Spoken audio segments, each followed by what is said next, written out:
Kisah seorang pendeta asal Mississippi, Amerika Serikat, yang menjadi mualaf benar-benar melewati banyak tantangan. Terlahir di keluarga yang beragama Kristen, Harun pun aktif mengikuti ibadah di gereja yang dekat dengan rumahnya. Bahkan di daerah tempat tinggalnya itu, ada lebih banyak gereja daripada restoran cepat saji. Harun diangkat menjadi seorang pendeta pada usia 20 tahun.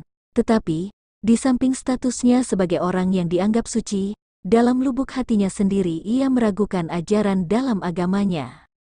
Harun mempelajari isi Alkitab yang memuat asal-usul Yesus Kristus. Di sana, dijelaskan bahwa Yesus merupakan seorang nabi sekaligus anak Tuhan. Oleh sebab itu, Harun pun ragu dengan kebenaran kehebatan Yesus yang selama itu dia sembah.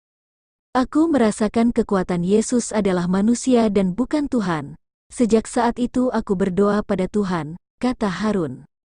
Kemudian suatu hari saat ia sedang dalam perjalanan menuju gereja untuk melatih anggota baru, Harun berdoa memohon kepada Tuhan, yang ia tidak ketahui bagaimana sosoknya, agar diberikan petunjuk atas keberadaannya.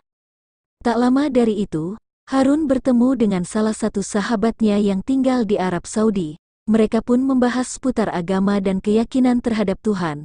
Disitulah Harun mengakui bahwa ia tidak percaya bahwa Yesus adalah Tuhan. Tetapi ia tetap berdoa kepada Tuhan yang tak ia ketahui kemana tujuannya. Dia pun mengacungkan jarinya ke arah saya, lalu bilang, "Kamu adalah seorang Muslim kawan." Saya kembali mengacungkan jari ke arahnya lalu berkata, "Tidak, saya bukan Muslim," ungkapnya. Sepulang dari pertemuan itu, Harun lantas mencari tahu tentang agama Islam di internet. Ia membaca tentang 5 rukun Islam dan merasakan ada getaran dalam hatinya. Ia membaca adanya 2 kalimat syahadat sebagai cara untuk memeluk agama Islam, serta kewajiban melaksanakan sholat, zakat, puasa, dan beribadah haji. Setiap pilar yang saya baca itu terasa seperti sesuatu telah terbuka. Setelah saya selesai membaca kelima pilar tersebut, saya tahu bahwa saya tidak bisa pergi ke tujuan lain, ujarnya. Akhirnya, Harun mencetak bacaan 2 kalimat syahadat dan pergi diam-diam ke kamar mandi untuk membacanya. Ia membaca 2 kalimat syahadat sendirian karena tidak mau diketahui oleh anggota keluarganya yang lain. Saya memegang kertas ini, kemudian saya pergi ke kamar mandi. Saya syahadat di kamar mandi sendiri. Saya mandi, kemudian sholat, ujarnya. Tidak ada satupun anggota keluarga yang mengetahui keputusan Harun menjadi seorang mualaf. Hingga suatu hari sang bibi mengetahuinya karena mengangkat telepon dari sahabatnya di Arab Saudi. Dalam panggilan itu, dan sahabat tidak sengaja menyebut nama Harun, yang merupakan nama orang beragama Islam. Ia akhirnya terpaksa mengakui bahwa dirinya sudah menjadi mualaf.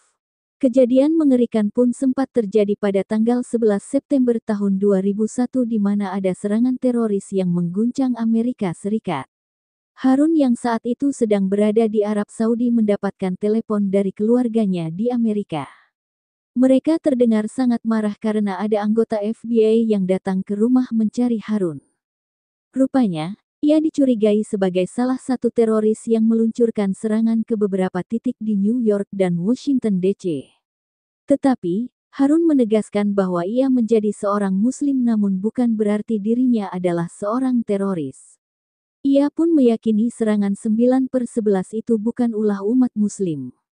Satu yang ingin saya pastikan bahwa tidak mungkin saya merugikan keluarga saya. Peristiwa tanggal 11 September itu bukan perbuatan orang Islam, ujarnya.